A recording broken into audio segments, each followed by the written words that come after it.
Lockdown.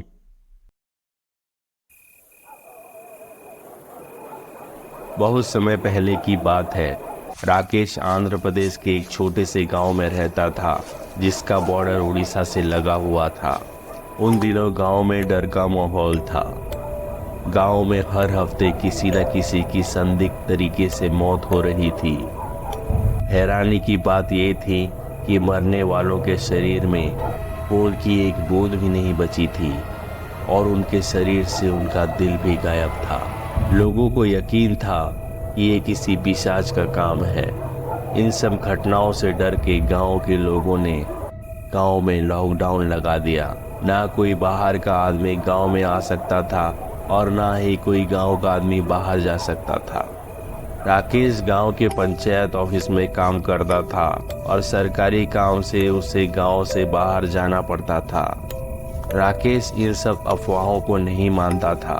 उसने पंचायत और गांव वालों से जिद करके काम के सिलसिले में बाहर आने जाने की परमिशन ली और शाम से पहले घर वापस आने का वादा किया।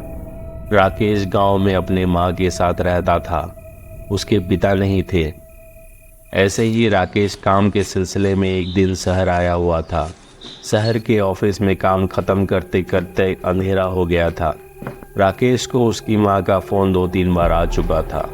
उसकी माँ ने उससे पूछा कि तू घर कब तक पहुँचेगा, टाइम देख कितना हो गया है, तू ऐसा कर वहीं रुक जा।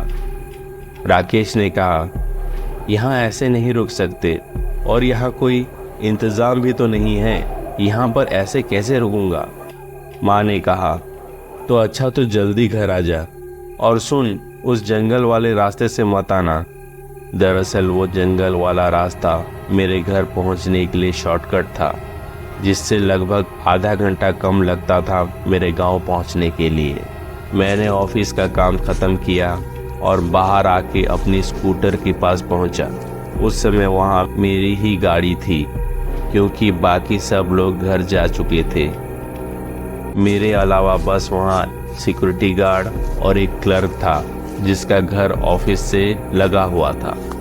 अचानक सिक्योरिटी गार्ड एकदम से मेरे सामने आ गया। सिक्योरिटी गार्ड मेरे गांव के पास वाले गांव में रहता था, इसलिए उसे मेरे गांव की घटनाओं के बारे में पता था। उसे पता था कि मेरे गांव में लॉकडाउन लगा है। साहब, आप आज रात यहीं रुक जाओ। इतनी रात में कहाँ जाओगे ऐसे माहौल में, आप मेरे पास ही सो जाना। मैंने कहा, क्या हुआ गार्ड जी, आपको मेरे लिए डर लग रहा है? ये सब अफवाह है, मुझे इन सब पर विश्वास नहीं। उसने कहा, नहीं साहब, फिक्र है आपकी। ठीक है, आपको जैसा सही लगे। अरे कुछ नहीं होगा गार्ड जी, आपसे कल मिलता हूँ। और मैं अपने स्कूटर स्टार्ट कर वहाँ से निकल पड़ा। रास्ते में बिल्कुल ट्रैफिक नहीं था। सड़कें इतनी सुनसान कभी नहीं थी। मैं गाना गुनगुनाते हुए स्कूटर चलाई जा रहा था। रास्ते इतने सुनसान थे कि मैं रेड लाइट्स में भी नहीं रुका।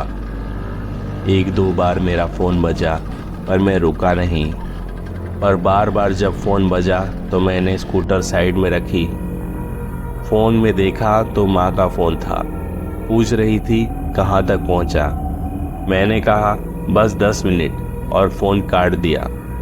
फ़ोन को जब मैंने जेब में रखा और स्कूटर स्टार्ट करने लगा, पता नहीं स्कूटर में क्या परेशानी आ गई थी, स्कूटर स्टार्ट ही नहीं हो रहा था। मुझे अचानक ये महसूस हुआ कि ये क्या, मैं तो उसी शॉर्टकट जंगल के बीचों बीच खड़ा हूँ, जहाँ से मुझे मेरी माँ ने आने के लिए मना किया था।